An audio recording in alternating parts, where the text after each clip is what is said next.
Tourmalines are an entire group of minerals that have so many exceptional qualities, and they just happen to be the birthstone of October. While tourmaline can be found in almost any color of the rainbow, today I'm going to focus on the rosy colored varieties. Here are 5 things you need to know about pink tourmaline. Firstly, it's important to know that tourmaline is actually very much on the softer side as far as gemstones go. A lot of people don't realize this, but tourmalines are actually softer than emerald, which is always quoted as being such a soft gemstone. Tourmalines fall around a 7 to a 7.5 on the Mohs hardness scale. So if you want to wear a pink tourmaline engagement ring or a cocktail ring, for example, you're definitely going to just want to wear it with care.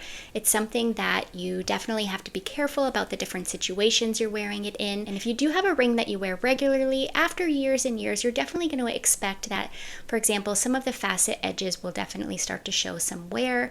This isn't horrible. It's definitely something you can get polished out, but it's just something to be cognizant of. It's also important to remember that these stones are definitely too delicate for an ultrasonic machine, which is a professional jewelry cleaning machine that a lot of jewelers will offer to clean your pieces with, for example, if you're browsing in the store or if you get something repaired. And lastly, tourmalines are prone to thermal shock, so you don't want to have them in extreme heat or cold situations. And so yes, when you are getting repairs done on a tourmaline piece, you're definitely going to want to consult with the jeweler on how they're going to go about doing that, because sometimes the extreme heat of some of the tools that they use can cause extra damage to the stone.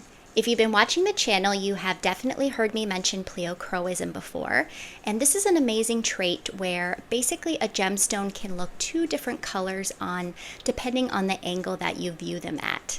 Depending on the gemstone, the jeweler or even some consumers find that this is a trait that they don't like. For example, in very, very high quality tanzanite, which is also known for being pleochroic, some jewelers or people will want that stone to look more like a blue sapphire, so they'll want to cut it in order to take away any of the violet shades. However, when it comes to tourmaline, I love to see the pleochroism. I think it really gives them a kind of otherworldly and magical vibe. Especially with pink tourmaline, you definitely get some of those Padparachka sapphire vibes.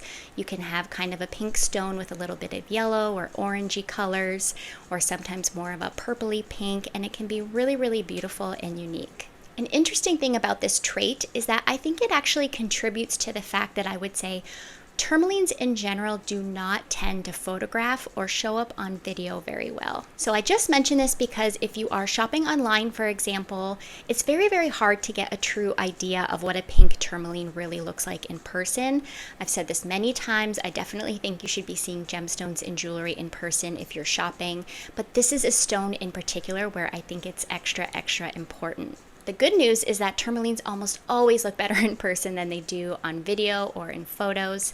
And in general, I would say when I'm looking at tourmalines on screen, in comparison to, say, other pink gemstones like a pink sapphire, they tend to have a little bit of a darker or rosy tone to them.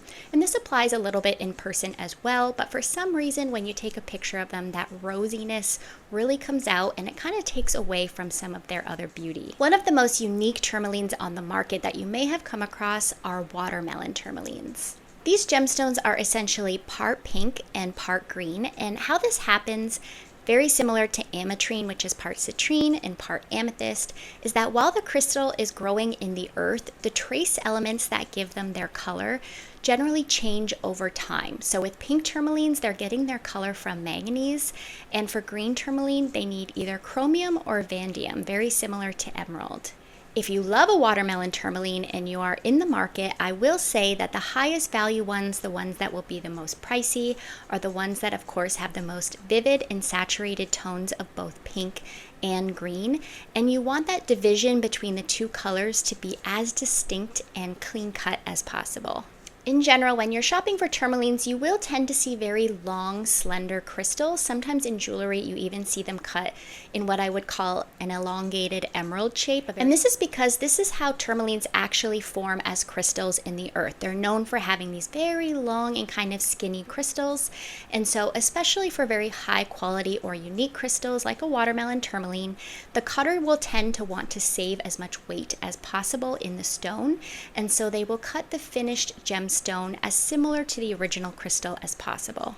The absolute highest qualities of pink tourmaline have a very vivid, saturated, hot pink to even reddish color, so much so that they are comparable to rubies. And this is why they actually have a totally different name, just like ruby is red sapphire, but it has its own name for being so special.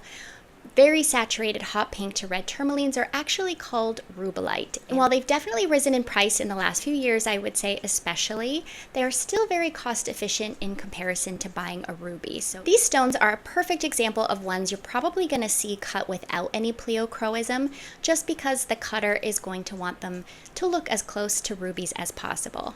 To learn all the benefits and the differences between Rubellite and ruby, definitely check out our video on that now. Most tourmalines are mined in Brazil, but they've also been found in several other places, including many countries in Africa, Russia, and the United States. Pink tourmaline was actually first discovered in Maine, and then during the 1800s, San Diego County in California became a major source for this gemstone. They were even the main supplier to the Chinese royal court, who were a major fan of the stone. Thank you so much for watching. If you have any other questions about pink tourmaline, please leave them in the comments below, and be sure to check us out on Instagram at Winston Gems and Jewelry.